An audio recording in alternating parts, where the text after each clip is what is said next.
Ahora sí, vamos a la palabra de Dios. Le invito a que abra su Biblia en Romanos capítulo 12, versículo 8. Epístola a los Romanos capítulo 12, versículo 8. Y ese es el tema número 11 de la serie Los dones del Espíritu. Y el título de la enseñanza del día de hoy es el don de exhortación. El don de exhortación. Romanos 12:8. Si ya lo tiene, diga, ya lo tengo. Y no tengo reloj, así que agárrense. No, sí. Romanos 12:8. Dice así: el que exhorta en la exhortación. Y bueno, ya estamos avanzados en esta serie, por tanto, se vuelve necesario recordar el objetivo y el tema general. Eso es bueno hacerlo de vez en cuando ya vas avanzado en algún proyecto, regresar a las bases, regresar al objetivo para ver si no nos hemos desviado o para mantenernos allí. Bueno, el tema general de esta serie es los dones del Espíritu, así como lo dice el título. Y esta palabra don hemos aprendido que es la palabra griega carisma. Nuestra palabra latina carisma, carismático, proviene de esta palabra griega que es así, carisma, que se deriva de otra palabra que es caris. Caris es regalo, es una dádiva, un regalo inmerecido. Se asocia siempre con lo que proviene de Dios. No sé si tú estarás de acuerdo conmigo, pero todo lo que proviene de Dios es inmerecido para el hombre. Nosotros no merecemos nada de Dios, no merecemos nada de nadie, de hecho. Pero el Señor nos da este regalo inmerecido, principalmente el don de la salvación. El regalo de la salvación. Y con este regalo de la salvación, con este don de la salvación, cada creyente recibe lo que algunos le llaman una dotación de poder. ¿Se entiende? ¿Se entiende? Es esta dotación de poder que es para edificar a los hermanos en la fe, porque somos insertados en una iglesia, en una comunidad de otros creyentes, los cuales necesitan también ser edificados. Y de eso estamos hablando en esta serie. Cada creyente verdadero, cada genuino creyente en Jesucristo ha recibido al Espíritu Santo. En el momento en el que creímos nosotros, dice la palabra que fuimos sellados con el Espíritu Santo de la promesa, de manera que todos los creyentes tenemos al Espíritu Santo morando en nosotros. Y si hemos recibido el Espíritu Santo, entonces hemos recibido también dones, diga dones, carismas, regalos, por lo menos un regalo, por lo menos un carisma hemos recibido cada uno de los creyentes. Y conforme hemos ido avanzando, seguramente tú ya dijiste, este no, este sí. Ya te diste cuenta que has recibido por lo menos uno, más de uno, y hay otros que recibimos, como es el caso de los dones de sanidades, de milagros. Son dones que recibimos para un momento específico, en una situación específica. Sí, nosotros oramos, por supuesto, porque si no oramos para que ocurra un milagro, difícilmente vamos a ver ese milagro y recibiremos ese don. Se espera entonces que los creyentes que hemos recibido estos dones, se espera que los usemos. No está padre, ¿verdad?, que le regales algo costoso, algo valioso a tu hijo, tú que eres papá, y que tu hijo simplemente lo abandone por ahí. ¿Verdad que no me gusta esa idea? Y nos ha ocurrido, creo que a todos.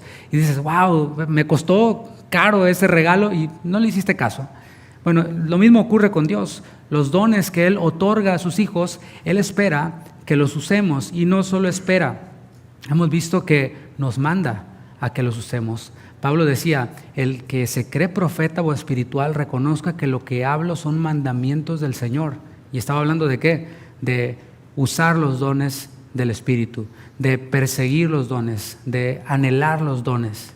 Y en 1 Corintios 12:7 vemos cómo esta dotación de poder que recibimos los creyentes, dones del Espíritu, tienen un propósito. Y también vemos aquí que es para cada uno de los creyentes, lo afirma, dice 1 Corintios 12:7, pero a cada uno, diga yo, si usted es creyente, o sea, tú que levantaste la mano, tú que eres creyente, la palabra te dice, a cada uno le es dada la manifestación del Espíritu, esta dotación de poder. ¿Para qué? Para provecho, no para esconderlo, no para guardarlo, sino para provecho, para usarlo. Y todos los creyentes, hay otra realidad que debemos de tener presente en nuestra mente y en nuestro corazón. Todos los creyentes vamos a comparecer ante el tribunal de Cristo. Vamos a dar cuentas de lo que hicimos con lo que recibimos. Es decir, no es solo Dios dijo, voy a salvar a esta persona, le voy a dar a mi espíritu, le voy a dar los dones para que siquiera los use. Bueno, ciertamente el que quiere los usa, el que no quiere no los usa. Pablo decía, el que ignora, ignore. Pero no se queda todo ahí. Vamos a estar un día delante del Señor y vamos a dar cuentas. Y vamos a estar ahí sin que haya nadie más, sin que valgan absolutamente ninguna de nuestras excusas, que, ay Señor, es que yo leí no sé dónde, que eso ya era para tiempos pasados, para cuando murieron los apóstoles. No, vamos a estar delante del Señor. Y los que enseñaron eso y guiaron a los creyentes a un evangelio de incredulidad, que no es evangelio, también le van a dar cuentas al Señor, porque usaron el don de la enseñanza para fomentar incredulidad en los creyentes. Qué paradoja, ¿no? Pero estaremos delante de Dios dando cuentas de lo que hicimos. Todos. El apóstol Pablo les enseñó a los corintios también en su segunda carta, capítulo 5, versículo 10. Les dijo, es necesario, corintios, es necesario, creyentes en Casa de Oración Houston y los que nos ven, es necesario que todos, así como cada uno recibió un don, es necesario también que todos comparezcamos ante el tribunal de Cristo. Este tribunal de Cristo no es el juicio del gran trono blanco, no es un lugar para incrédulos en donde se va a afirmar la condenación de aquellos quienes no creyeron. Aquí es un lugar, es un momento en el cual los creyentes vamos a dar cuentas. ¿De qué? Según lo que haya hecho mientras que estaba en el cuerpo, sea bueno o sea malo. ¿Y tú crees que al Señor le va a interesar cuántos cientos de miles acumulamos en nuestra cuenta de banco, cuántas propiedades adquirimos, cuántos autos adquirimos?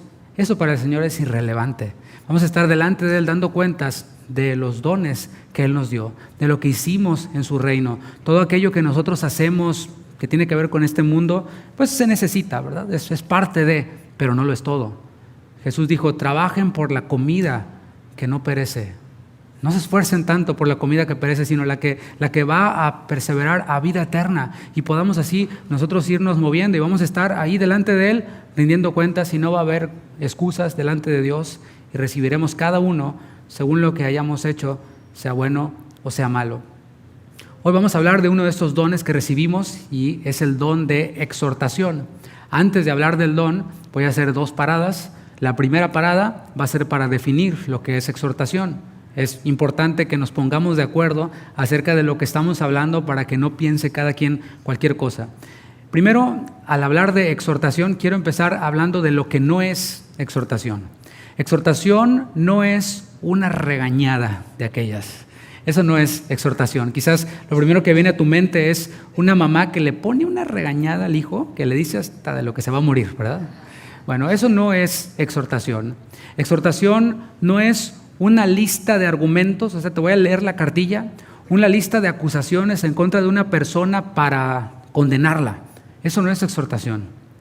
Exhortación tampoco es una técnica de manipulación que pretende atemorizar, amedrentar a las personas para que adopten estas personas ciertas formas o ciertas costumbres de hombres. A esto se le conoce como legalismo, y quizás tú estás familiarizado con esa manera de operar o de hacer iglesia, de aquellos quienes manipulan a las personas.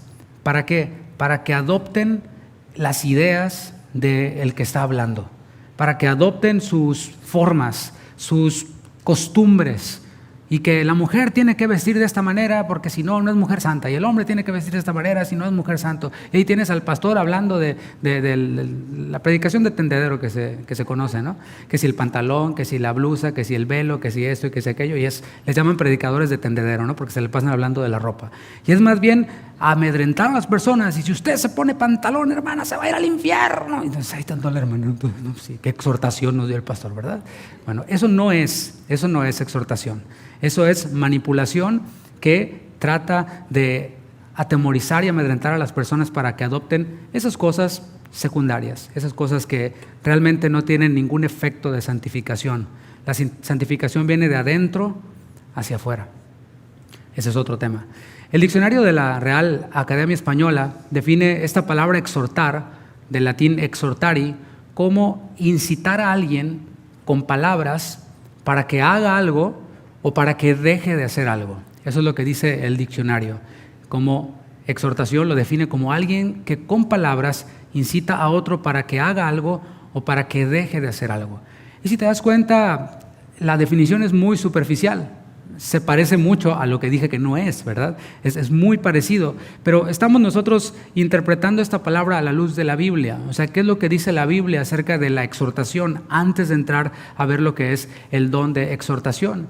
En el diccionario bíblico para exhortación, ahí en Romanos 12:8 que leímos, la palabra exhortación se tradujo del griego parakaleo con K, y significa esto: amonestar. ¿Se entiende lo que es una amonestación? En el fútbol, soccer, por ejemplo, ahí te voy a dar toda mi sabiduría futbolística, ahí te va.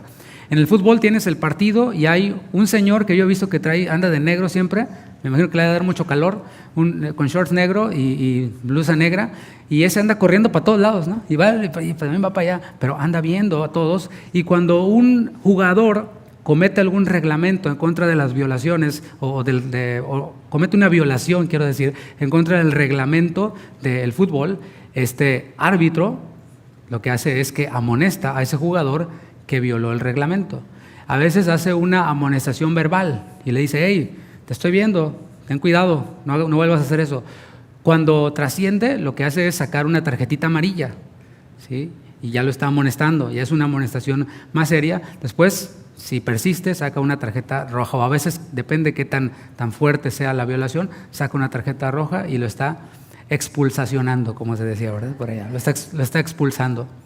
Bueno, eso es uno de los significados de esta palabra parakaleo. Amonestar también significa confrontar, claro, porque para amonestar a alguien has de ponerte al frente de la persona. Es ir delante de la otra persona para mostrar el error o para tratar cierta situación. No es sabio, no es de valientes ir a espaldas de la persona. Eso es lo más fácil. Ir a espaldas de una persona y decir en lo que no estás de acuerdo, y decir lo que no te gusta, lo que no te agrada, en lo que está mal. Eso es lo más fácil. Eso cualquier cobarde lo hace. Pero ir de frente, esto requiere de valor. Y esto es parakaleo, es amonestar, confrontar a alguien. Pero ¿con qué espíritu vamos? Esta misma palabra parakaleo nos habla de alentar, de aliento. Ese es el espíritu o la actitud con la que se procede, con el propósito de alentar, no de destruir, no de acusar para destruir, sino de alentar. Esta palabra parakaleo, y es en donde difiere completamente o va más allá de la definición del diccionario RAE de la Real Academia Española, es esto de rogar. O sea, esta acepción de parakaleo como un ruego. Rogar significa también consolar, significa interceder. Todo esto es la palabra parakaleo. Y para la palabra de Dios, esta palabra exhortar va junta con la consolación. O sea, consolación y exhortación van de la mano, se ven igual. Para entender mejor el concepto de exhortación, hemos de pensar en Dios. Siempre que tratemos de entender algo, siempre conectémoslo con Dios. ¿Cómo es Dios? ¿Cómo es la naturaleza de Dios? Y si vemos, por ejemplo, a Dios Padre no es un tirano, como algunos lo quieren mostrar. Lo quieren mostrar como que es un tirano que determina cosas y que pues, no hay espacio para la negociación, y aunque el hombre no quisiera, pues ya no hay oportunidad. No. Dios no es un tirano. Dice la palabra que Él nos amó de tal manera. Y el amor de Dios es un amor santo. Todo Él es santo. Su justicia es santa. Su amor es santo. Todo Él es santo. Y una de las formas en las que Él nos muestra ese amor santo con el que Él amó al mundo es exhortándonos. Con este amor con el que nos ha amado a nosotros y nos ha adoptado como sus hijos, nos exhorta. Segunda a los Corintios, capítulo 1, versículo 3. Vaya conmigo ahí, segunda a los Corintios 1, 3. Y comienzo viendo a Dios como exhortador vinculado a su amor, bajo el paraguas de su amor. Dice segunda a los Corintios 1, 3. Bendito sea el Dios y Padre de nuestro Señor Jesucristo. Fíjate cómo le llama Pablo, porque así lo conocía. Padre de misericordias y Dios de toda consolación. Esa palabra consolación es la palabra paraclesis, que también se traduce como exhortación. Puede haber alguna versión que diga Padre de misericordias y Dios de toda exhortación, y sería correcto, porque son una misma cosa. Y esta palabra paraclesis, aquí consolación, particularmente se traduce como llamamiento a un lado.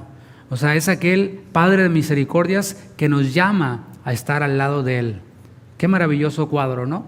Dios el Padre llamándonos al lado de Él, cuando éramos sus enemigos. Nosotros por naturaleza, dice la palabra en Romanos 5:10, que éramos enemigos de Dios. No es que estaba cada quien por su lado, las cosas iban más o menos, no. El hombre sin Cristo, según Romanos 5:10, es por naturaleza enemigo de Dios. Y qué maravilloso es que este Padre de misericordias nos amó de tal manera que dio a su Hijo para que todo aquel que en Él cree en su Hijo pueda ahora ser llamado Hijo de Dios y sea llamado al lado. Somos hijos de este Padre de misericordias, el cual nos llama al lado de Él. ¿Para qué? Para exhortarnos, para consolarnos. Eso es el Padre, solo por mencionar un atributo o una característica en este ejemplo de Él como exhortador, como consolador. ¿Qué podemos decir de el Hijo, de Jesús, Dios Hijo? Él también es nuestro consolador. Vamos a ver cómo le llama Juan en 1 de Juan 2:1 al Señor Jesús y así podamos ampliar nuestro concepto de exhortación. 1 de Juan capítulo 2, versículo 1, y vas a ver cómo se amplía este concepto de exhortación. Ya no es el regaño, sino es mucho más. 1 de Juan 2:1. Hijitos míos, estas cosas os escribo para que no pequéis. ¿Quieres no pecar? Vea lo que está escrito. Y si alguno hubiere pecado, eso quiere decir que cualquiera de nosotros podemos pecar, y de hecho lo vamos a hacer. Y si alguno hubiere pecado, subraya esa palabra, abogado tenemos para con el Padre. ¿A quién? A Jesucristo, a el Hijo. El Señor Jesús es nuestro abogado. Y quizás tú digas, allí no dice exhortación, pastor, ya se salió del tema. No, abogado es la misma palabra paracletos, la misma palabra para consolador, la misma palabra para exhortador. Y esta palabra paracletos, que se tradujo como abogado, es llamado al lado de uno. Es lo mismo, llamar a alguien al lado, pero en esta acepción de ayudar. Te llama al lado para ayudarte. Un abogado no te condena, al menos el que está de tu lado, ¿verdad? El abogado lo que hace es intercede por ti. Es lo que hace, intercede por ti el abogado. Y eso es lo que hace el Señor. Nuestro santo abogado, nuestro sumo sacerdote, intercede por nosotros. El Señor Jesús no es el que acusa a sus hijos. Hay otro que es llamado el acusador. El que acusa es Satanás, pero el Hijo lo que hace es que interceder por nosotros como nuestro abogado. Él nos ayuda. ¿Qué podemos decir del Espíritu Santo? Hemos visto al Padre como consolador, hemos visto al Hijo como nuestro abogado, como nuestro consolador y exhortador, y vemos también al Espíritu Santo, Dios Espíritu Santo como nuestro ayudador. Jesús nos ayuda intercediendo, pero también dándonos a su Espíritu Santo. Y el Espíritu Santo precisamente es conocido como el Consolador. Cuando el Señor Jesús prometió a sus discípulos que no les iba a dejar huérfanos cuando Él partiera, les hizo una promesa, mi hermano, mi hermana, que para nosotros está cumplida. ¿Cuál fue esa promesa? Juan capítulo 16, versículo 7. Les dio la promesa del Espíritu Santo morando en ellos. Y aquí y en otros pasajes se refirió al Espíritu Santo como consolador, paracletos, exhortador, consolador, abogado. Juan 16:7 dice, pero yo os digo la verdad, les dice Jesús a sus discípulos, os conviene que yo me vaya, porque si no me fuera, el consolador, paracletos, no vendría a vosotros, mas si me fuere, os lo enviaré. Y sabes, Él se fue corporalmente, ascendió a los cielos. E inmediatamente después cumplió esa promesa que nosotros vemos cumplida. El Espíritu Santo, el Consolador, no solo junto a nosotros, sino dentro de nosotros. Nos dicen gloria a Dios por eso. Juan 14:26, unas páginas atrás, dice, mas el Consolador, se le llama el Espíritu Santo, el Espíritu Santo, a quien el Padre enviará en mi nombre, Él os enseñará todas las cosas. Exhortar tiene que ver con enseñar. Consolar tiene que ver con enseñar. Y os recordará todo lo que yo os he dicho. Eso es lo que hace el Consolador, el Espíritu Santo, además de otras cosas. Nos enseña, nos recuerda, mora en nosotros, está en nosotros. ¿Cuántos dicen gloria a Dios por eso? Gracias, Señor. Ahora, después de ver lo que no es exhortación, después de ver a la luz de la naturaleza de Dios, lo que es exhortar, lo que es consolar. Vamos a hablar ahora de el llamado para todos los creyentes. Antes de hablar del don, dije que iba a ser 2 paradas, esta es la segunda parada. Y tiene que ver con los creyentes como exhortadores, todos los creyentes. Hemos visto que los dones son repartidos, dice la palabra, cada uno en particular como Él quiere. Eso quiere decir que unos pueden tenerlo, otros no pueden tenerlo, cierto don. Y ahora, antes de hablar del don, voy a hablar de exhortación para todos los creyentes. Todos los creyentes hemos sido llamados a ser exhortadores. Nadie puede decir, como yo no tengo el don de exhortación, yo no voy a funcionar como exhortador. Espero me entienda. Vimos con el don de enseñanza. Aunque no tengas el don de enseñanza, estás llamado a enseñar, a ser discípulos. Y todos los creyentes tenemos un ministerio, y es el ministerio de la reconciliación. Y tú dices, ay, ¿qué es eso? El ministerio de la reconciliación es predicar el evangelio, es presentarles a Cristo a todos aquellos a quienes podamos. Cada uno de nosotros, mira, aquí estoy viendo un misionero, otro misionero, está lleno de misioneros aquí, está lleno de predicadores aquí, que tenemos este llamado de ir y predicar el evangelio a toda criatura. A eso le llama Pablo el ministerio de la reconciliación. Y es ser esos portavoces, ser esos embajadores para que el hombre que está en enemistad con Dios se reconcilie con Dios por medio del evangelio, de la predicación del evangelio.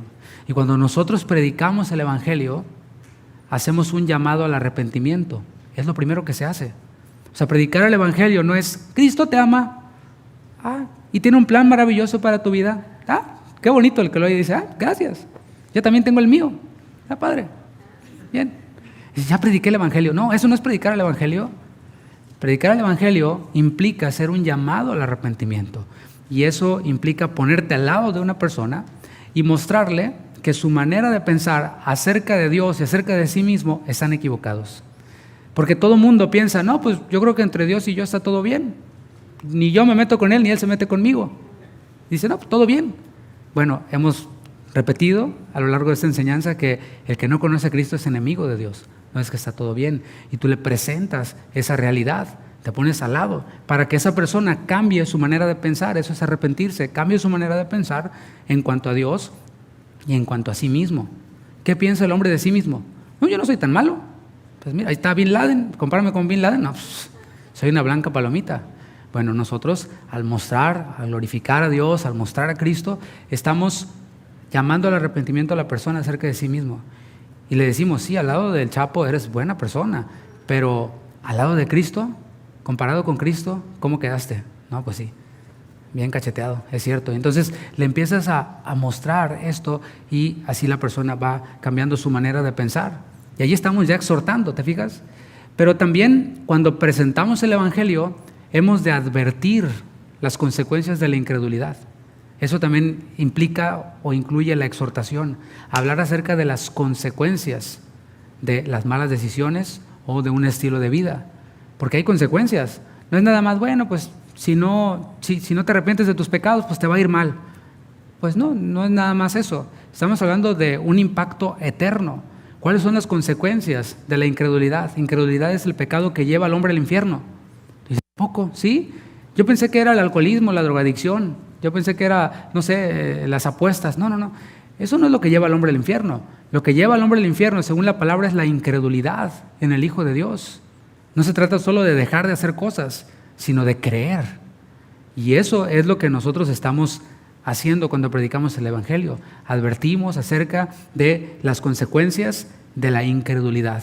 ¿Cuáles son las consecuencias de la incredulidad? La condenación eterna, sin posibilidad de arrepentimiento. Allí sí, esas son las consecuencias.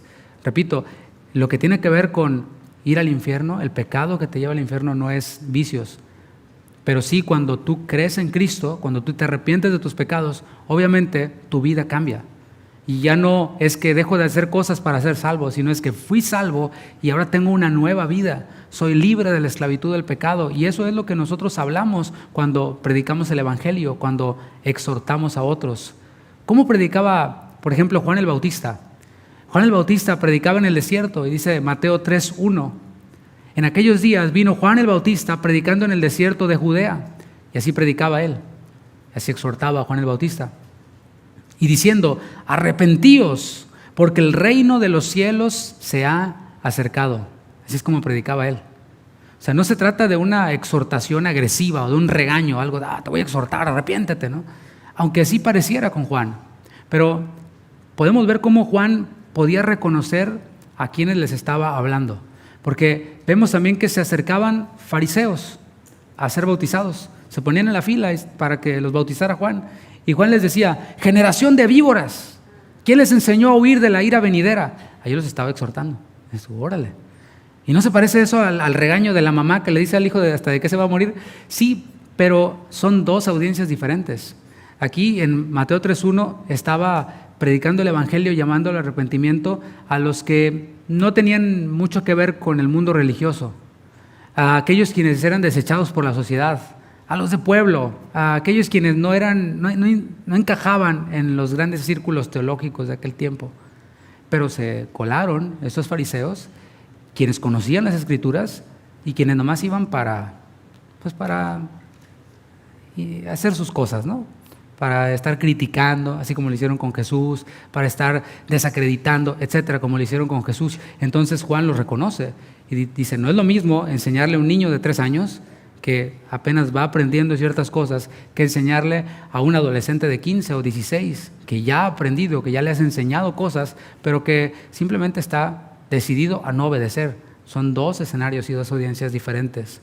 Nuestra función como exhortadores incluye esta parte, pero incluye también la otra parte, que es el ruego. Vimos que exhortar también implica rogar.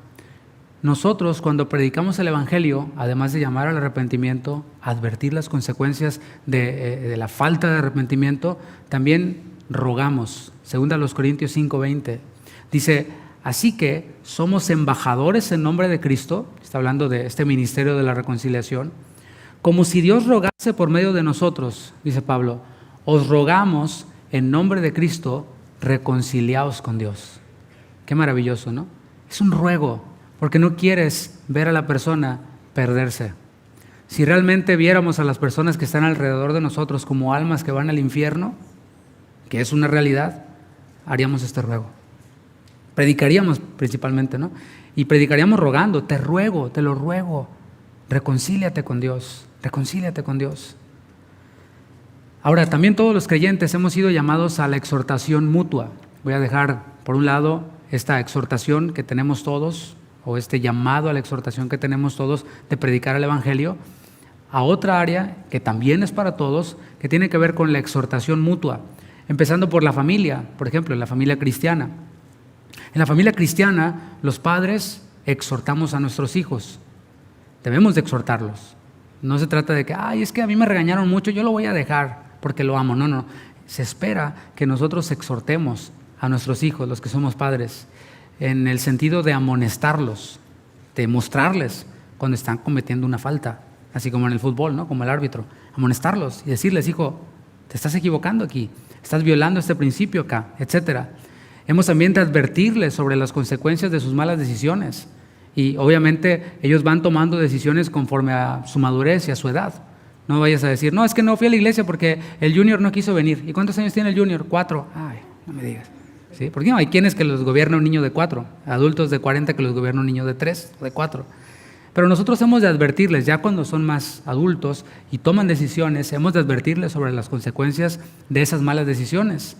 Hemos también de exhortarlos en el sentido de alentarlos. Esto es muy importante, alentarlos, de hablarles acerca de cuánto les amamos. ¿Cuándo fue la última vez, papá, mamá, que te pusiste al lado de tu hijo y le dijiste cuánto le amas? Te amo, hijo, te amo mucho, significas mucho para mí. Cuando llegaste a nuestra vida, nos alegraste, etcétera. Eso es también exhortar, decirles que le echen ganas, darles aliento, darles palabras de ánimo. Además, interceder por ellos en oración, interceder por ellos también cuando están en algún problema. Esto es con los hijos, pero ¿qué podemos decir del matrimonio? El matrimonio también es el escenario perfecto en donde podemos practicar la exhortación, la cual nos ha sido dada a todos los creyentes. Todavía no estoy hablando del don. En el matrimonio hemos de estar dispuestos, lo voy a poner de esta forma, a recibir la exhortación. Porque es bien fácil en el matrimonio exhortar al otro. Pero te voy a hablar de lo más difícil. Lo más difícil es recibir la exhortación. Sobre todo los que somos varones. Y cuando nuestra esposa nos exhorta y nos amonesta y nos dice: mi amor, no dejes tu ropa interior tirada allí en medio de la sala. ¿Sí? Y en ese entonces, cuando sale el cavernícola que llevamos dentro, decimos: ¡oh! Y nos molestamos. Y mis hermanos, hemos de estar dispuestos a recibir la exhortación, la amonestación. Hemos de estar dispuestos, no solo los varones, pero también las mujeres, estar dispuestas a recibir la exhortación del varón, del esposo, cuando le dice: mi amor, ¿a dónde se fueron estos $500? Ay, es que vino un señor y tocó la puerta y me vendió un producto bien bonito, estaba bien bonito, la licuadora, qué sé yo, ¿no? Mi amor, debiste de haberlo consultado. Vamos a ponernos de acuerdo y cuando vayamos a hacer un gasto fuerte, pongámonos de acuerdo y hagamos este gasto en acuerdo. Y ahí entonces el esposo amonesta a la esposa. ¿Y la esposa qué hace? Debe de recibir la amonestación. No decir: no, a mí nadie me dice lo que tengo que hacer, yo soy una empoderada y además, qué sé yo. No, nada de eso. Vamos a estar dispuestos a recibir la exhortación y cada vez ir creciendo en esto, en dar la exhortación y recibir la exhortación, para que nuestro matrimonio esté cada vez más fortalecido. Esto es en la familia. Voy a dejar ya de lado el tema de la familia. Ya vi que se pusieron bien nerviosos. Ahora sí voy a hablar acerca de la exhortación en la iglesia. Todos los creyentes, todos, tengas o no tengas el don, estamos llamados a exhortarnos unos a otros. Recuerda, todo lo que hemos hablado sobre dones del Espíritu son para operar en la iglesia. Cuando hablamos del don de profecía, hablábamos de la manifestación en el culto público, en la iglesia local, lenguas, todo esto, estamos hablando del ámbito de la iglesia, de lo que involucra a la iglesia universal, pero también, más particularmente, a la iglesia local y a la membresía de esta iglesia, los que forman parte de esta iglesia. Y todos los creyentes hemos de exhortarnos los unos a los otros. La palabra dice en Hebreos 3, capítulo 12, si va conmigo ahí, Hebreos 3, 12.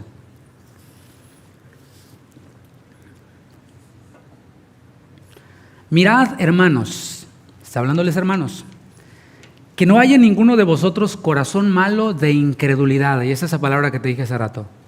¿Para qué? Para apartarse del Dios vivo.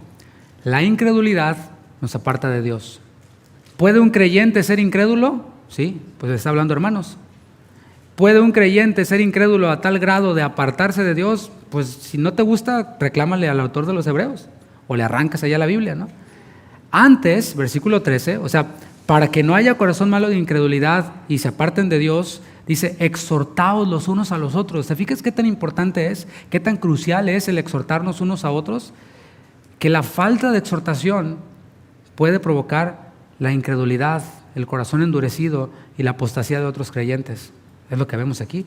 Es importante entonces que nosotros nos pongamos de modo para que nos exhorten, para que no haya en nosotros corazón malo de incredulidad, para apartarnos del Dios vivo. Antes, exhortaos los unos a los otros, y no dice cada semana, cada mes, dice cada día. Nos habla de una comunión constante, de una comunión continua entre nuestros hermanos, entre tanto que se dice hoy. O sea, cada día enfatiza, para que ninguno de vosotros se endurezca por el engaño del pecado. Por eso es importante la iglesia local. Y no porque sea idea mía, es porque es idea del Señor. Es importante la iglesia local, este grupo de creyentes con nombre y apellido, con cara, los cuales se exhortan unos a otros. ¿Para qué? Para vivir en santidad, para caminar como Cristo caminó. Esa es la importancia de la iglesia local. Así que seamos nosotros como creyentes de los que exhortan, pero seamos también de los que se dejan exhortar. ¿Por qué? Porque hay quienes no se exponen a la comunión de la iglesia porque quieren evitar la fatiga, quieren evitar la pena de ver algo en alguien y tener que exhortarle. Y a lo mejor ya pasó por otra iglesia y en aquella otra iglesia tuvo una mala experiencia al exhortar a otra persona. Y dijo: ya salí de esa iglesia, voy a empezar de nuevo, pero esta vez voy a ser bien inteligente, me voy a pasar por alto todo lo que dice la Biblia, voy a ser bien inteligente y nada más voy a entrar y voy a salir. No voy a convivir con nadie y así no voy a tener problemas con nadie. ¡Wow! ¿Qué te parece? Maravilloso, ¿no? Te doy otro consejo siguiendo la misma línea de pensamiento. No vayas a trabajar para que no te corran. ¿Y qué pasa? ¿Sí? Bueno, ¿y quiénes hacen esto? Y dicen, no voy a tener comunión para no tener que confrontar o exhortar nunca a nadie. Y hay otros quienes no se exponen para tener comunión con otros creyentes para que no los exhorten. Porque mire, yo sí puedo exhortar y agárrense cuando exhorto, pero conmigo nadie se meta. No les gusta a muchos. Eso, mis hermanos, es soberbia. Cualquiera de las dos causas, ya sea que no convivo para no exhortar o no convivo para que no me exhorten, es soberbia. Es creer que no necesito el consejo de nadie. Es creer que no necesito aliento de nadie. Yo veo cómo me las arreglo. Es creer que yo no necesito ayuda de nadie. Y todo esto, para los creyentes, debe de ser recibido. Eso que estamos hablando, la exhortación. Ningún creyente puede decir, yo no exhorto a nadie porque yo no tengo el don de la exhortación. No. Por esto todo lo que hemos dicho anteriormente, todo esto es para todos los creyentes. Ahora sí hablemos de lleno del don de exhortación. El don de exhortación es la capacidad dada por Dios para amonestar, advertir, alentar, consolar e interceder por otros hermanos. Ese es el don de la exhortación. Estamos hablando de algo ya más específico. Recordemos que todo esto es en el contexto de la iglesia local y cuando involucra a los miembros de la iglesia local.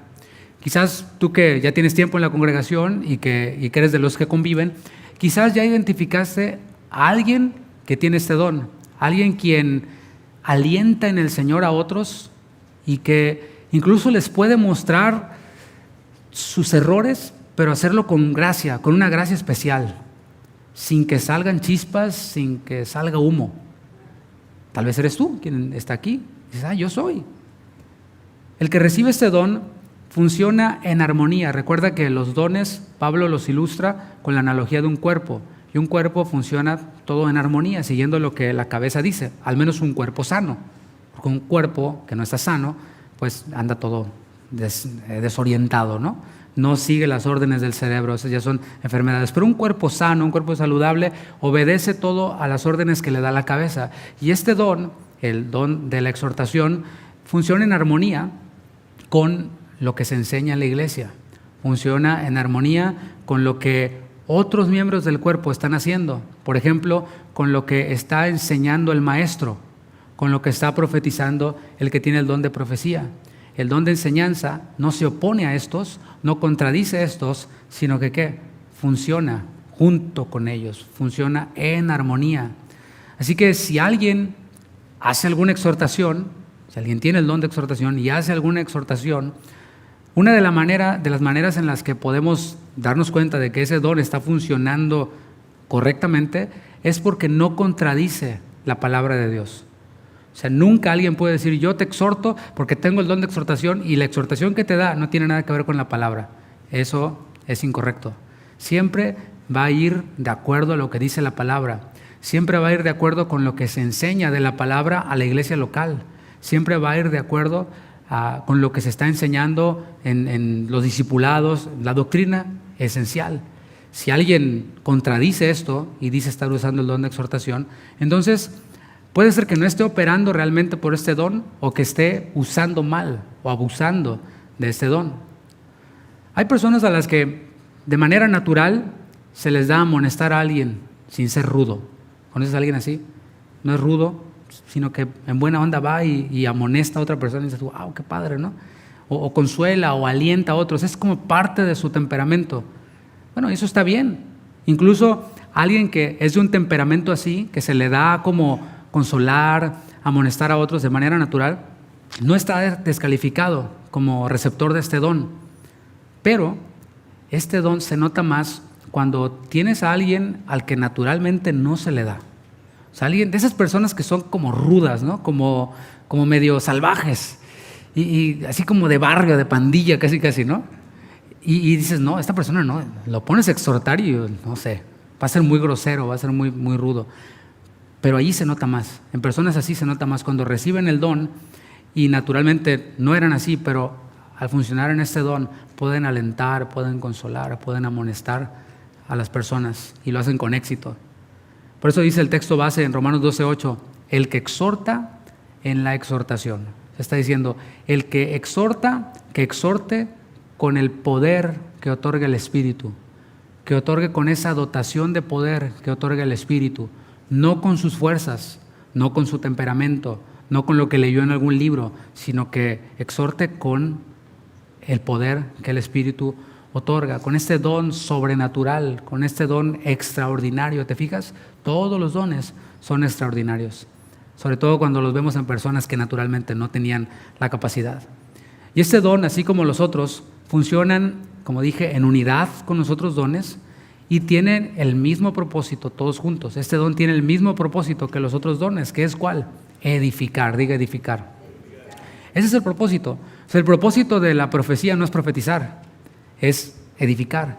El propósito de la enseñanza no es enseñar, es edificar. Y así con cada uno de los dones.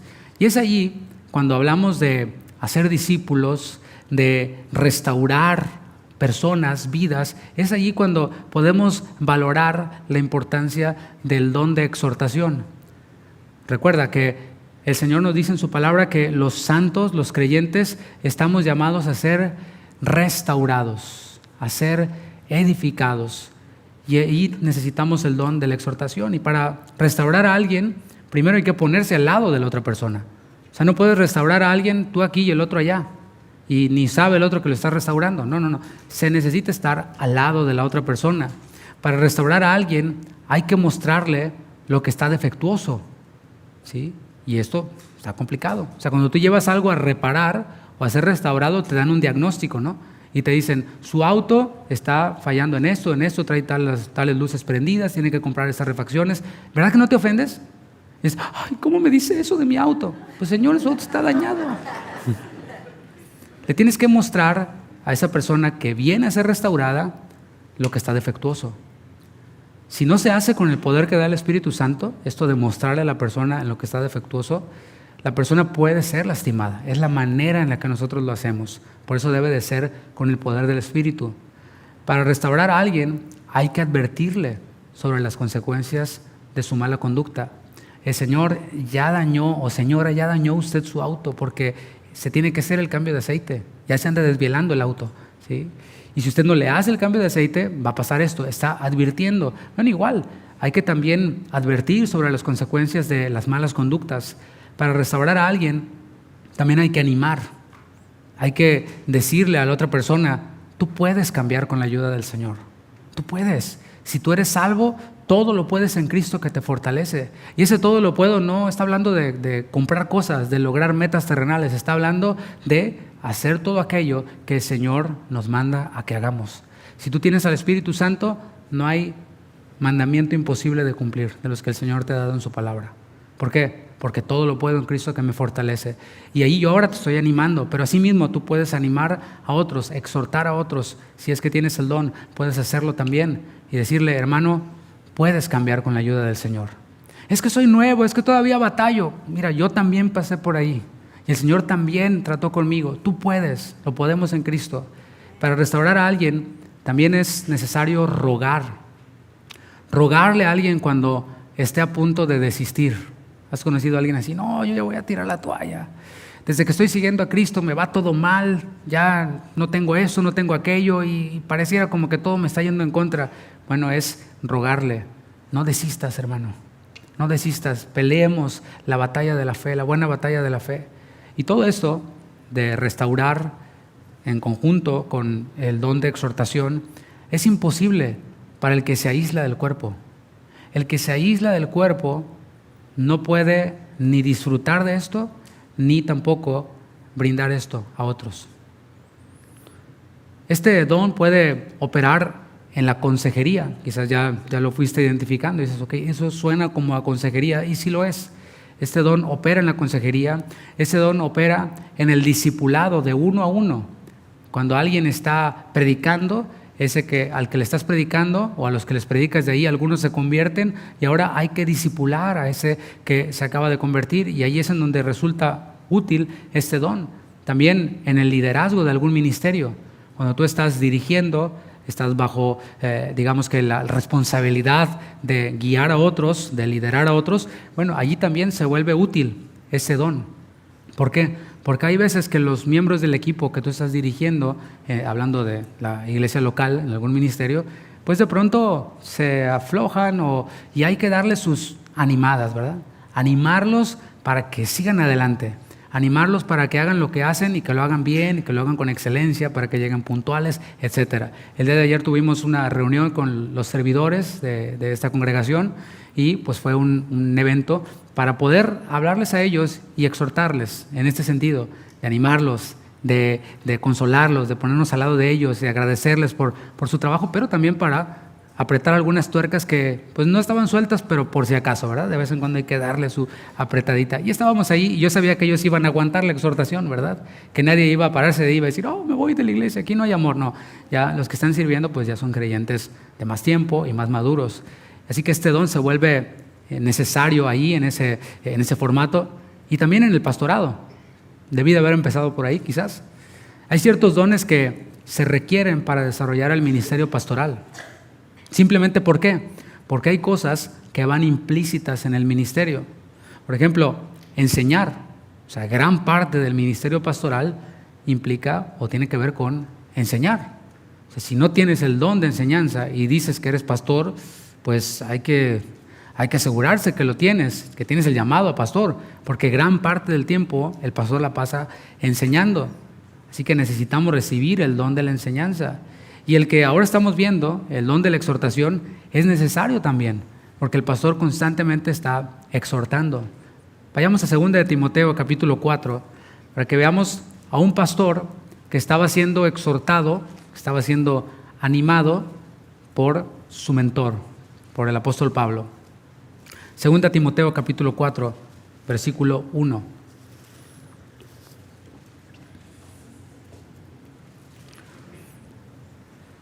Así exhorta Pablo a Timoteo. Dice, te encarezco delante de Dios y del Señor Jesucristo. Ya con eso te has de poner a temblar, ¿no? O sea, las palabras que te estoy diciendo son como si Jesús y el Padre estuvieran aquí. Y es así, ¿no? Que juzgará a los vivos y a los muertos en su manifestación y en su reino. ¿Cuál es la exhortación? Que prediques la palabra, que instes a tiempo y fuera de tiempo. Por eso yo ahorita me voy a pasar del tiempo, ¿no es cierto? Redarguye, reprende, ¿qué dice ahí? Exhorta con toda paciencia y doctrina.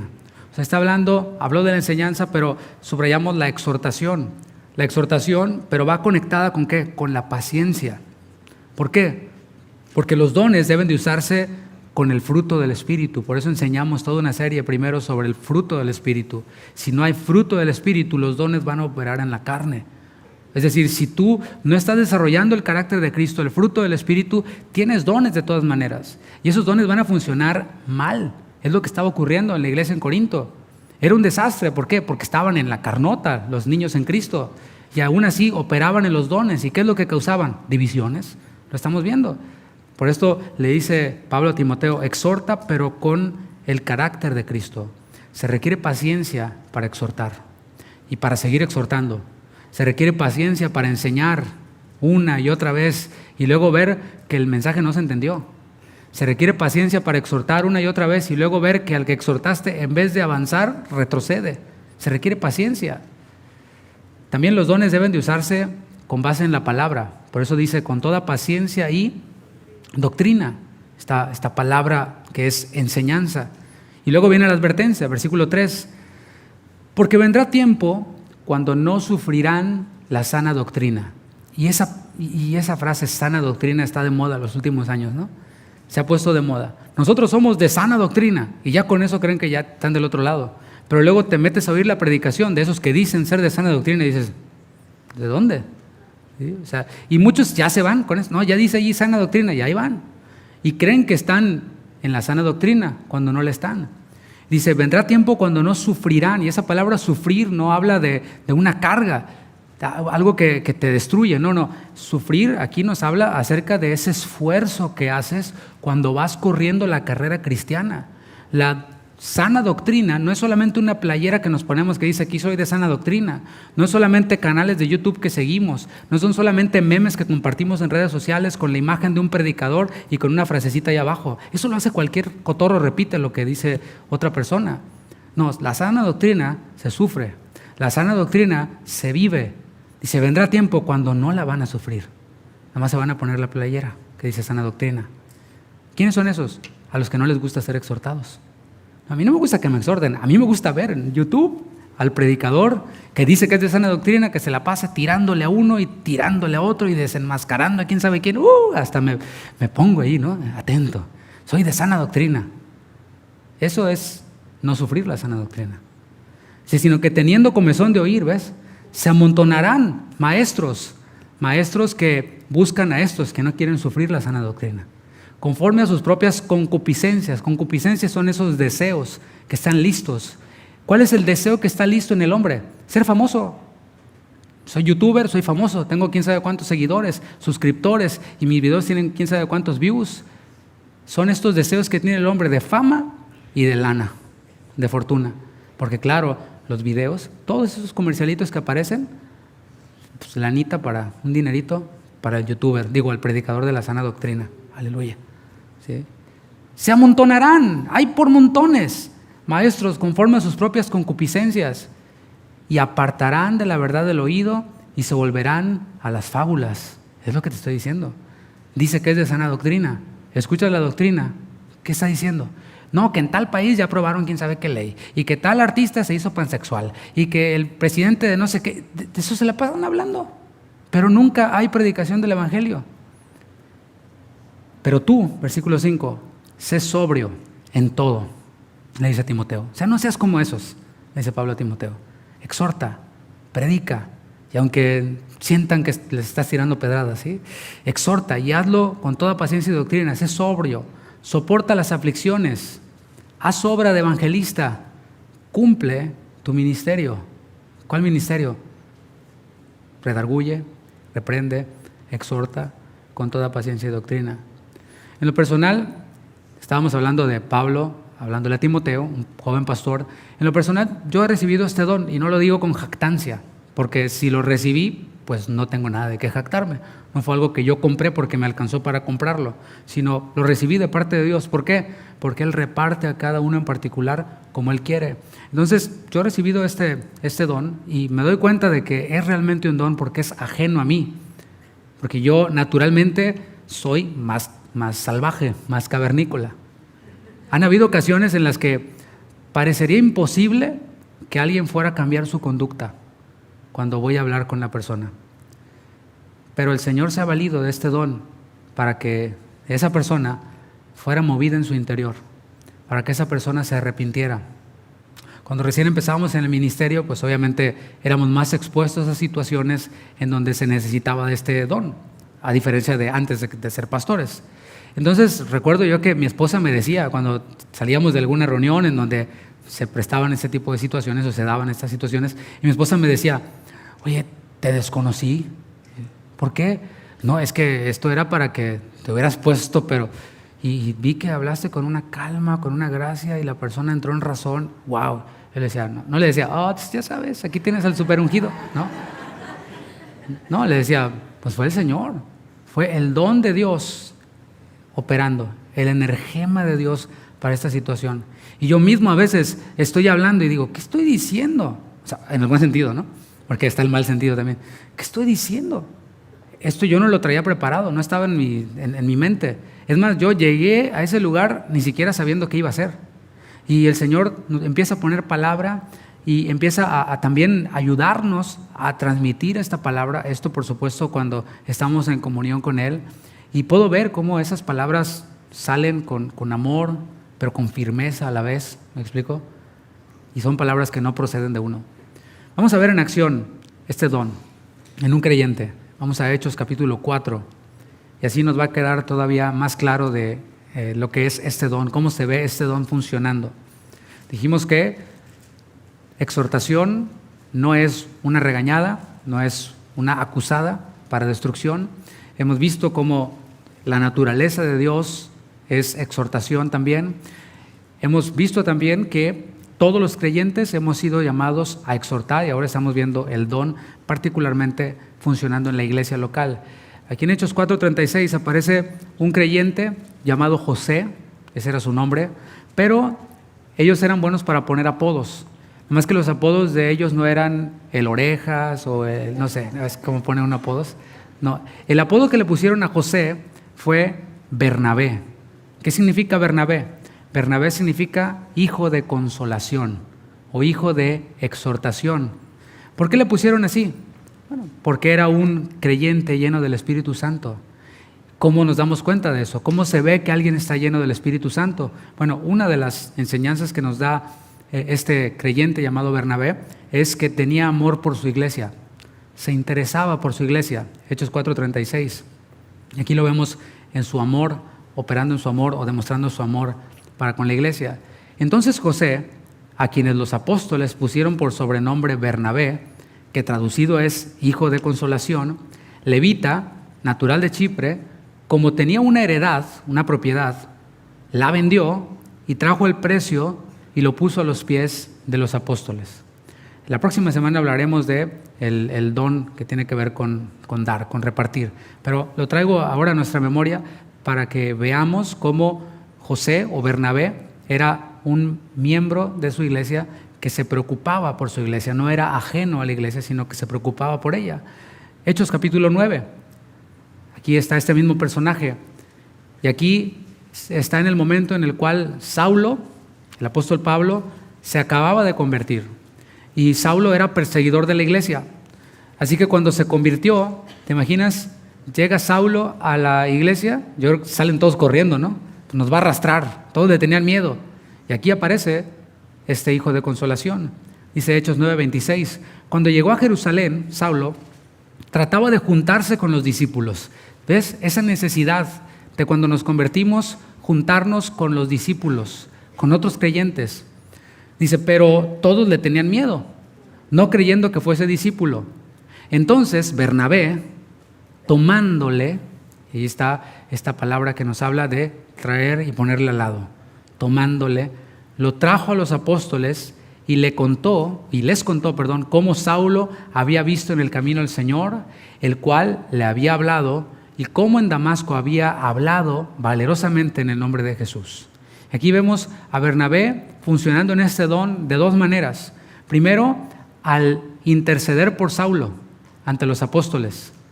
Y también lo vemos animando a Saulo, porque yo creo que Saulo debió de haber estado desanimado, ¿no? Dijo, oye, me he convertido realmente, pero pues los hermanos me sacan la vuelta, me tienen miedo, me siento solo. Y entonces, cuando todos se apartan de él, viene Bernabé, se pone al lado de él y seguramente lo animó y le dijo, no te agüites, Pablo, ¿no? O no te sientas desanimado. Vente, vamos, yo te voy a llevar ante los apóstoles y voy a interceder por ti. Y lo vemos allí, pues, ayudándolo, intercediendo por él. Y aquí podemos ver que era el Espíritu Santo operando en Bernabé, porque no le dijo a Saulo, vente para acá, Saulo, nadie te quiere. Esos apóstoles soberbios, vente, yo sí te quiero. No hizo eso. Eso hubiera sido algo de la carne, ¿sí?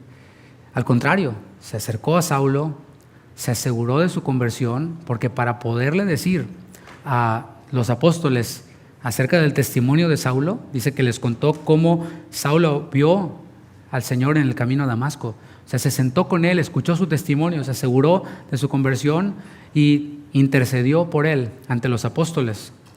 Más adelante, el evangelio allí en Jerusalén comenzó a crecer, se comenzó a extender la palabra hacia otros lados, salió el evangelio de Jerusalén hacia otros lugares y en una ciudad llamada Antioquía comenzaron a convertirse cristianos. Entonces la iglesia en Jerusalén se entera de que almas se estaban convirtiendo allí, de que se estaban reuniendo, de que estaban escuchando la palabra. ¿Qué es lo que ocurre? Que Jerusalén va a enviar a un delegado hacia Antioquía. ¿A quién crees que enviaron?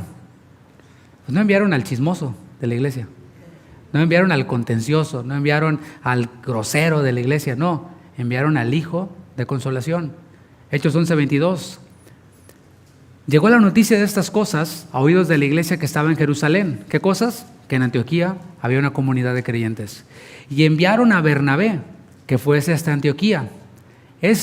Bernabé, cuando llegó, piénsalo, una iglesia nueva, una iglesia completamente distinta a la de Jerusalén. Muy distinta. Aquí había puros que venían del judaísmo. Y acá en Antioquía había puros que nada que ver con el judaísmo, gentiles. Entonces llega acá Bernabé y dice que vio todos los errores que había allí. Vio que cantaban mal, vio que estaba todo desorganizado, vio que no se vestían como los judíos, ¿verdad que no? No, porque era un hombre lleno del Espíritu Santo. Dice que vio la gracia de Dios y se regocijó. No llegó viendo los problemas, las carencias. Lo que hizo fue ponerse los lentes de la gracia. Los que estamos en el discipulado los martes estamos estudiando la primera carta a los Corintios, versículo a versículo. Y el primer tema de esa serie fue usando los lentes de la gracia. Son los lentes que debemos de ponernos tú y yo. Son los lentes que se puso Bernabé cuando llegó allí. Usó los lentes de la gracia. Vio la gracia de Dios en ellos. Cuando no tengas nada bueno que ver en algún creyente, has de ver la gracia de Dios, como hizo Pablo con los corintios. A la iglesia de Dios que está en Corinto. Oye, Pablo, ¿y qué tal los corintios? Pues son cristianos. ¿Pero qué más? O sea, no les falta nada, ningún don. O sea, hablaba de lo bueno, o sea, se ponía los lentes de la gracia. Y ahora lo vemos operando en este don de exhortación. Y exhortó a todos. Después de ver la gracia de Dios, se regocijó. Cuando no vemos la gracia de Dios, cuando vemos todos los defectos, ocurre lo opuesto al regocijo, que es amargura, etc. Pero dice que así, viendo la gracia de Dios y lleno de gozo, los exhortó. ¿A qué? A que con propósito de corazón permaneciesen fieles al Señor.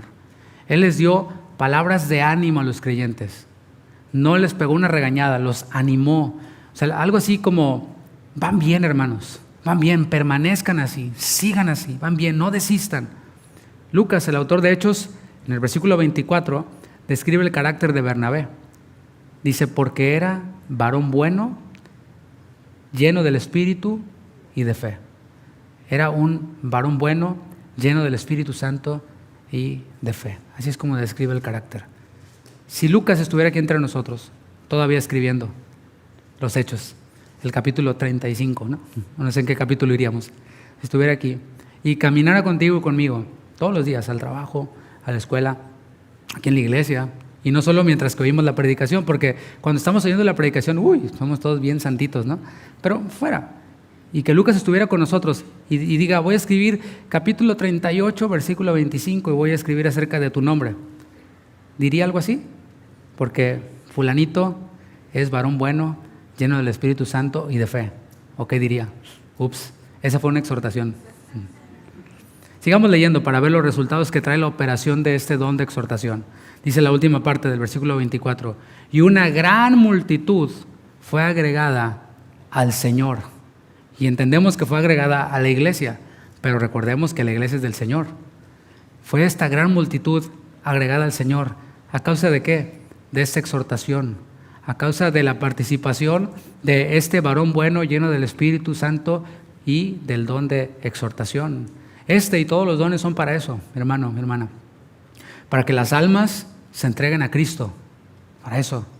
Y también para que esas almas que se entregaron a Cristo, que se convirtieron, sean edificados, sean fortalecidos. Yo creo que se ha hecho una buena obra de evangelización o de evangelismo, por lo menos los últimos años, hasta hace poco, ¿no? Después de la pandemia. O sea, yo he visto de pronto en barrios hispanos a personas predicando y digo, wow, trato de ponerme los lentes de la gracia, porque si no me los pongo voy a ver todos los errores de cómo predican, pero se está haciendo. El tema es, ¿qué estamos haciendo con esos que se convierten? La palabra dice que hay que discipularlos, que hay que ser discípulos, y eso implica también exhortarlos, fortalecerlos, que es lo que está haciendo Bernabé aquí. Versículo 25, vamos a ver más del don de exhortación aquí de Bernabé. Dice, después fue Bernabé a Tarso para buscar a Saulo, y hallándole, le trajo a Antioquía. Aquí podemos ver cómo Bernabé, a pesar de ser un varón bueno, lleno del Espíritu Santo, lleno de fe, vio mucho trabajo. Imagínate, era una iglesia donde gran número o gran multitud, usa esta palabra Lucas, se añade a la iglesia. Y una iglesia que crece, ¿qué crees? Es una iglesia que necesita más obreros, necesita más manos para que la iglesia pueda funcionar y pueda trabajar. Por más que esté el pastor más ungido allí o el maestro más ungido allí, pues Bernabé lo vemos. Pero él no dijo, no, claro, échamelos, yo soy el super ungido. No, él dijo, yo necesito ayuda. ¿Y a quién fue a buscar? Al que una vez él exhortó y animó. Fue y buscó a Saulo y lo llevó a Antioquía. Y seguramente cuando llegó con él le dijo: Saulo, el Señor se está glorificando allá en Antioquía. Está creciendo, una multitud de creyentes se están añadiendo a la iglesia. Hay mucho trabajo y ¿sabes qué? Yo creo que el Señor te puede usar a ti allá. Lo animó, le dijo: vamos, el Señor te quiere usar, y se lo llevó. Lo trajo a su lado, versículo 26. Y se congregaron allí todo un año con la iglesia y enseñaron a mucha gente, y a los discípulos se les llamó cristianos por primera vez en Antioquía.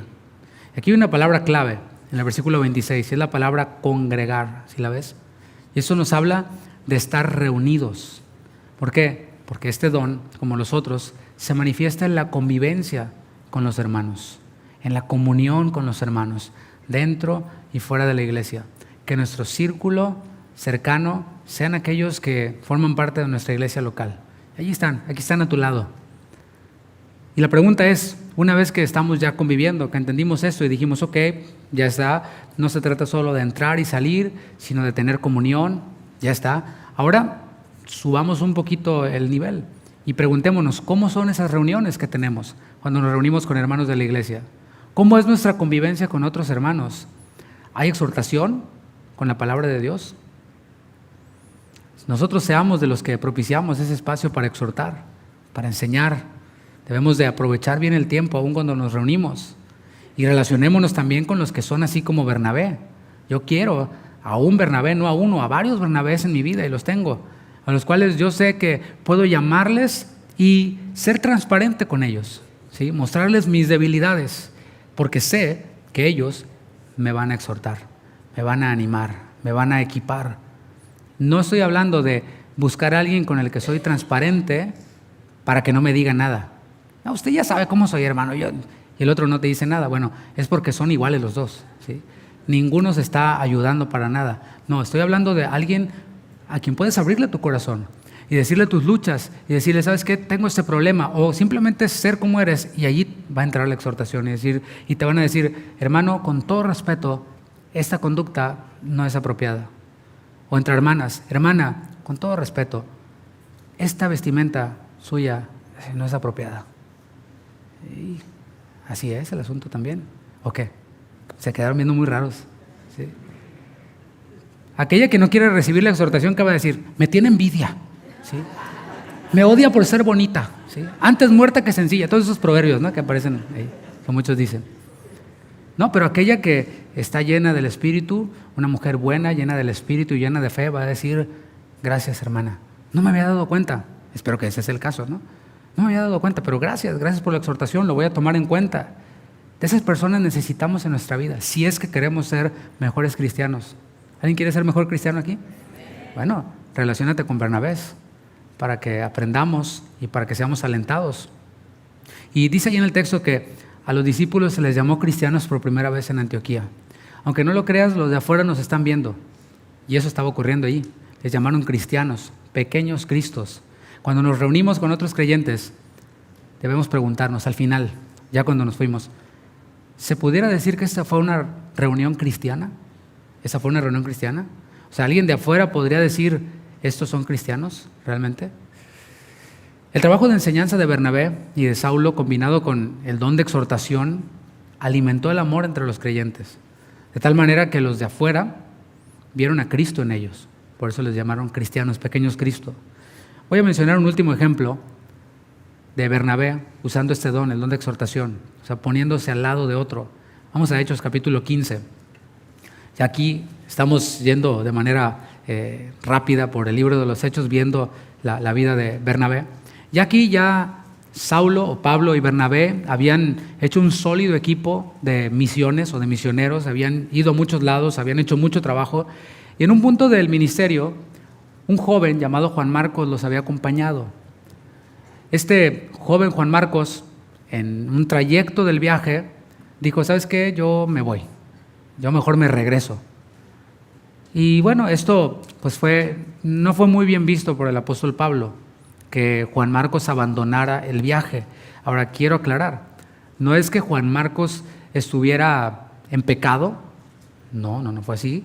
o que fuera un mentiroso, o que fuera un rebelde, o que se opusiera a la autoridad de Pablo o de Bernabé. No. Hay una diferencia muy grande entre Juan Marcos y Diótrefes. Ahí te encargo que busques quién es Diótrefes. Son dos personas diferentes. Solo quiero ubicar y no hablar mal de Juan Marcos, hablar algo que no es. Simplemente, ¿qué ocurrió?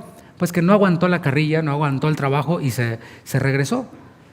Después hicieron planes, Bernabé y Saulo, para emprender otro viaje misionero. Y Bernabé, el hijo de consolación, dijo: oye, pues yo creo que hay que traernos a Juan Marcos con nosotros, pues dándole la oportunidad. Y el apóstol Pablo dijo: no, de ninguna manera, con Juan Marcos no. ¿Pero por qué? Pues es que se raja en el camino, se echa para atrás. Necesitamos a personas que estén allí, no personas que abandonen. Oye, Pablo, pero yo creo que ya pasó tiempo, yo creo que ya agarró la onda Juan Marcos, hay que darle oportunidad. Bueno, se armó allí, dice Hechos 15:39, y hubo tal desacuerdo entre ellos que se separaron el uno del otro. Bernabé, tomando a Marcos, navegó a Chipre, y luego dice allí que Pablo tomó a Silas y navegaron también, y fueron hacia otro lado. Pero el punto es de que este desacuerdo, mis hermanos, no fue un pleito, no fue que se dividieron, no. Eso fue lo que ocurrió. Bernabé sabía que Pablo podía seguir el viaje misionero e iba a ser un éxito.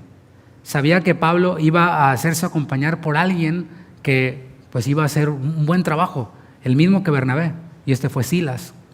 Pero él veía a un joven que tenía el deseo de servir a Dios, pero que necesitaba el training, necesitaba el estar al lado de alguien de mayor experiencia para formarlo. Y Bernabé tomó esa decisión.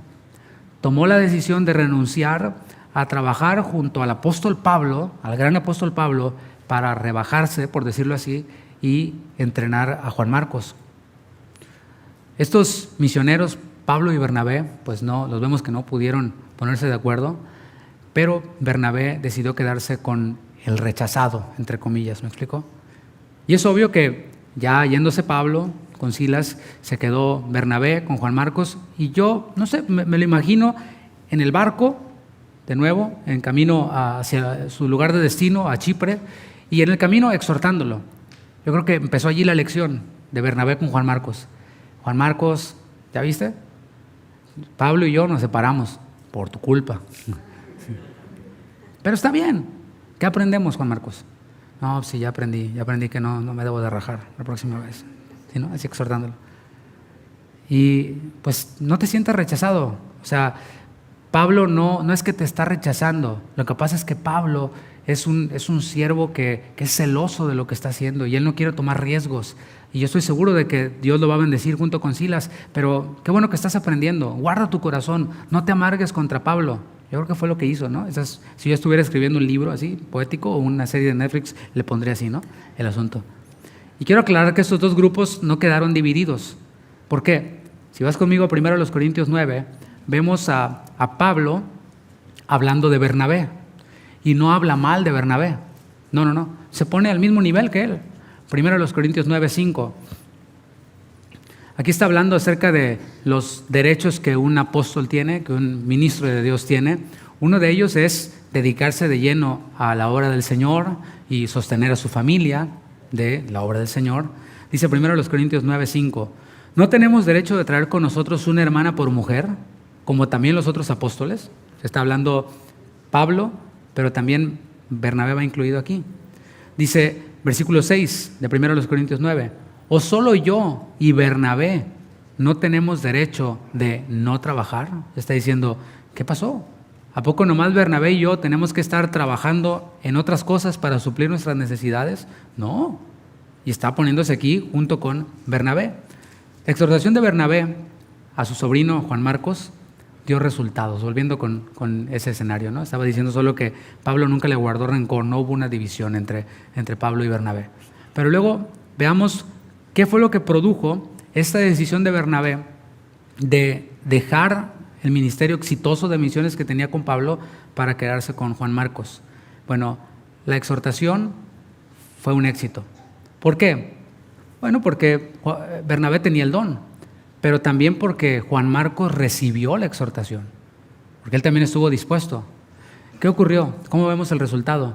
Bueno, Juan Marcos se apegó al apóstol Pedro. O sea, sabía relacionarse, sabía escoger sus amistades. Entonces, imagínate, está con Pablo, está con Bernabé y luego lo ves con el apóstol Pedro. Ahí junto con el apóstol Pedro, Juan Marcos recibió toda la información de lo que Pedro vivió con Jesús y después escribe lo que está ahí en tu Biblia, el segundo libro del Nuevo Testamento, el Evangelio de Marcos. Lo vemos, ¿no? Luego vemos a Juan Marcos incorporado en el equipo de colaboradores de Pablo en la prisión. Vemos cómo dio resultado. Filemón 1:23, se lo leo. Filemón 1:23 dice Pablo: te saludan Epafras, mi compañero de prisiones por Cristo Jesús. Fíjate quién más estaba allí, versículo 24, en la prisión con Pablo. Marcos, Aristarco, Demas y Lucas, mis colaboradores. Ahí estaba ahora Juan Marcos. El trabajo de restauración, de exhortación, de consolación de Bernabé dio este resultado. ¿No te parece maravilloso? Si hubiera dicho Bernabé: no, ¿sabes qué? Sí, cierto, Pablo, vámonos, ahí te quedas, muchacho rajón, chillón. ¿Quién sabe si hubiera ocurrido esto que vemos aquí? Al final del ministerio de Pablo, él reconoce cómo Juan Marcos despuntó todavía más. Segunda de Timoteo 4:11, fíjate lo que dice Pablo mismo de Juan Marcos, de aquel al que rechazó en algún momento. Segunda de Timoteo 4:11, solo Lucas está conmigo. Toma a Marcos y tráelo contigo, porque me es útil para el ministerio. Ahora sí, Pablo ya lo reconoce. Pero todo fue gracias a ¿qué? Al trabajo del Hijo de Consolación, de aquel quien estaba lleno del Espíritu, que tenía el don de exhortación y que logró este objetivo, que tuvo éxito en esta misión. Para concluir, mis hermanos, te recuerdo que estamos todos llamados a exhortar, que ninguno de los creyentes estamos excluidos de recibir exhortación. Hagámoslo afuera de la iglesia, predicando el Evangelio a los perdidos. Hagámoslo en nuestra familia, exhortemos a nuestra familia, a nuestros hijos, a nuestra esposa, dejémonos exhortar también. Exhortemos en la iglesia, no nos aislemos del cuerpo de creyentes, mis hermanos. Seamos dóciles para recibir la exhortación. Hagámonos rodear de personas sabias, de personas maduras en la fe, espirituales, que sabemos que nos van a exhortar en el Señor, sin contradecir la palabra, sin contradecir la enseñanza. Hagámonos rodear de esas personas. Cuando exhortemos, hagámoslo en el Espíritu, es decir, que fluya desde nuestra comunión con el Señor, manifestando el fruto del Espíritu. Ya todos lo conocemos, lo hemos estudiado. Y un último consejo ya cerrando. Hemos visto que exhortación funciona en la consejería. En la comunión, en la convivencia, nos vamos a encontrar a veces con situaciones de hermanos que ameritan consejería. Hay casos que cualquier creyente con un año de cristiano puede responder o puede dar un consejo a un cristiano más nuevo. Por ejemplo, está un recién convertido que llega a la iglesia y se acerca a ti y platicas con él y te dice: necesito un consejo. Ok, ¿cuál es? ¿Cómo ves? ¿Dejo la marihuana o no la dejo? No le vas a decir: déjame pongo en ayuno y oración para responderte, para aconsejarte, ¿verdad? No. O te dice: oye, ¿cómo ves? ¿Me congregaré o no me congregaré? No, o sea, allí puedes dar ese consejo. Pero hay ciertos consejos que tienen un, digamos, mayor grado de dificultad, en donde se requiere analizar varios escenarios, varios elementos, ir a la palabra, escuchar, etcétera, y es en donde va una consejería, digamos, más profunda. Bueno, en esos casos, si te encuentras con uno de estos casos, simplemente canalízalo. Estoy hablando de nuestra iglesia local. Canalízalo a quienes están reconocidos por la iglesia para aconsejar. O sea, este don de exhortación puede funcionar en el pastor, puede funcionar también en otros hermanos, pero los cuales deben de estar, digamos que, autorizados o reconocidos por la iglesia y por el liderazgo. Así como el don de enseñanza, veíamos la semana pasada. No es que cualquiera puede decir: ya abrí mi estudio bíblico en la casa, ¿cuándo? Los martes a las 7. Oye, pero dice: no, pues aquí está la unción, aquí yo tengo el don. No. Y el liderazgo ni sabe. No. Todo debe de funcionar decentemente y en orden. Entonces, para aconsejar, hay ciertas personas que pues estamos, digamos que, capacitados, habilitados por la iglesia para hacer esto. Estamos en un país en el que para dar consejería se necesita tener una certificación, o alguna credencial como ministro. ¿Por qué? Porque un consejo puede guiar a una persona a tomar una decisión que puede destruir su vida. Por eso debemos de aprender todo esto, ¿no? Y bueno, si vas a aconsejar, si estás desarrollándote en este don, asegúrate de que sea con la palabra, siempre con la palabra. Quizás te puede tocar un caso en el que sea complicado, pero a ti ya te dieron un consejo, aquí mismo. Y dices, ¿sabes qué? Esto mismo me pasó a mí, y eso fue lo que me aconsejaron, y se lo pasas. Bueno, está bien, asegúrate de que sea con la palabra. Y si vas a aconsejar, así como con los demás dones, prepárate para ser corregido, exhortado, si das un consejo equivocado. Hay ocasiones en las que pues no pasa nada, no es el fin del mundo. Diste un consejo, lo diste mal, pero estás abierto a que te corrijan. He sabido de casos, no hay tiempo, pero hermanos pastores míos que han sido corregidos en este punto. Y es una bendición el poder crecer. Así funcionan los dones. Se enseña, se pone a prueba, se cometen errores, se corrigen, se enseñan y así es un círculo. Le invito a que se ponga de pie y vamos a finalizar. Espero haya aprendido algo el día de hoy que pueda llevarse, que pueda aplicar a su vida. Antes de finalizar, me gustaría aprovechar esta oportunidad, no dejarla pasar sin hacer un llamado para todos aquellos quienes al escuchar esa enseñanza dicen, yo no soy hermano, yo no había recibido a Cristo, como dice su palabra, no me había arrepentido de mis pecados, no sabía que entre Dios y yo no estaba todo bien, pero quiero que esté todo bien. Y sabes, el Señor quiere también, porque Él no quiere que ninguno perezca, sino que todos procedan al arrepentimiento. Así que con tus ojos cerrados, con tu rostro inclinado, me gustaría dar esta oportunidad. Si hoy tú quieres arrepentirte de tus pecados, si hoy tú quieres pedirle perdón al Señor por tu incredulidad y decirle, Señor, a partir de hoy quiero ser considerado como un creyente. A partir de hoy quiero ser considerado como un cristiano. A partir de hoy quiero ser considerado como un hijo tuyo. Perdona mis pecados, Señor. Perdona mi incredulidad. Yo reconozco que tu Hijo Jesucristo fue ese Cordero sin mancha, sin contaminación, el cual tú diste para perdón de nuestros pecados. Perdona mis pecados. Me arrepiento, creo en tu Hijo y le recibo, como dice tu palabra. Gracias, Señor, porque tú estás obrando. Tu Espíritu Santo también redarguye de pecado al mundo. Y cuando tu evangelio es predicado, la fe viene por oír tu palabra, viene por oír tu evangelio. Y Señor, no dejaremos de tirar esa semilla de tu palabra, esperando ver fruto, esperando ver almas convertidas, esperando ver personas que se acerquen a tus pies. Padre, gracias por la salvación y por el don de la salvación que tú otorgas. Gracias por los dones que tú otorgas a tus hijos. Ahora me gustaría hacer un llamado. Si hay alguien aquí quien necesita aliento del Señor, quien necesita consolación, solo cierra tus ojos. Déjame orar por ti. Señor, tu palabra no nos oculta que hay situaciones difíciles para nosotros, que hay situaciones en las que las cosas no pueden salir como esperábamos, que vienen problemas, vienen circunstancias, vienen pruebas, incluso pruebas que no pasamos. Señor, te pido que, así como tú hablas de ti mismo, como Dios de misericordias, Padre de consolación, que tú consueles, Señor, a mis hermanos quienes están pasando por alguna crisis, por alguna situación complicada, por algún problema. Que tú les consueles, que tú les alientes. A aquellos quienes sienten que no pueden más, que tú les des aliento para seguir adelante en ti, con tu palabra. Oramos también, Señor, por aquellos quienes han pecado y que hoy, Señor, al escuchar tu palabra se dan cuenta de que es necesario arrepentirse. Gracias porque tú no nos condenas. Tú eres nuestro abogado. Revélate como abogado a mis hermanos. Aquel quien ha pecado, que pueda, Señor, recibir tu perdón. Jesucristo el justo es tu abogado, mi hermano. Recibe el perdón del Señor. Gracias, Señor. Oramos también, Señor, por quienes han recibido este don. No descartamos a nadie. Cualquiera puede haber recibido este don. Oramos, Señor, para que ese don sea puesto a tu servicio.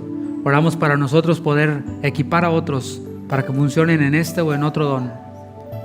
Y así tu iglesia sea fortalecida, así tu iglesia sea edificada. En tu nombre, Jesús. En tu nombre, Jesús. En tu nombre, Jesús. Permanece con tus ojos cerrados. ¿Hay alguien aquí que tenga una enfermedad en la piel? ¿Habrá alguien aquí que tenga una enfermedad en la piel? ¿Sí? Sí. Vamos a orar. Le voy a pedir que cierre sus ojos. Extienda su mano hacia acá. Señor, gracias, Padre, porque tú nos muestras, Señor, cosas para que tu nombre sea glorificado, para que tu compasión sea derramada sobre otros. Señor, te pido por mi hermanita aquí, Señor, que sanes toda enfermedad de su cuerpo, sea cual sea, Señor. Tal vez yo me haya equivocado, tal vez yo me esté equivocando exactamente, específicamente por la enfermedad, pero, Señor, tú has puesto que oremos por alguien y yo entiendo que es por ella, Señor. Te pido que obres sanidad en su cuerpo, que tu mano sanadora sea extendida, Señor. Tu palabra dice que si alguno está enfermo, llame a los ancianos de la iglesia. Y no queremos ser indiferentes por cuestión del horario u otra cosa a algo que tú quieres que hagamos, Señor. Y oramos por su salud, oramos por su cuerpo, que pueda ser restaurada completamente y que podamos así escuchar de las grandes obras que tú haces, testificar y glorificarte a ti, Señor. En el nombre de Jesús. Gracias, Señor. Gracias, Señor. Amén, amén. Damos gracias a Dios por lo que está haciendo. Damos un fuerte aplauso. Gracias, Señor.